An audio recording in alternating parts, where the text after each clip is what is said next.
Have you ever had anyone discourage you?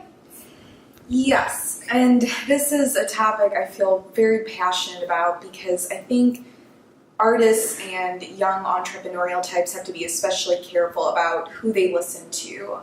When I was putting together my book, I had a designer in town create a mock-up of it, which was essentially a 20-page book derived from a 250-page book. And anyway, I got hooked up with an agent in New York City. And at the time, I was bartending and serving, and I took all of my savings and I bought a plane ticket to New York, and I flew there. And I remember when I was there, the woman rescheduled the meeting about 3 different times. Finally, when I got a chance to meet with her, I went to her office in Times Square, and right away, her secretary says to me, "She only has 15 minutes. She's meeting with Hugh Jackman afterwards. You got to make it fast." And I said, "Okay." And so I walked into her office, thinking that we were going to have a conversation about my project, and she right away said to me, "Scrap the whole thing. I think you should turn it into a blog.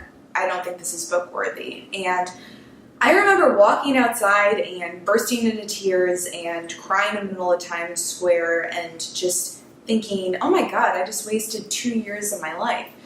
And I went back to my friend's apartment that night and probably drank a little bit too much wine, and she consoled me. And I remember she said, "It's one person's opinion.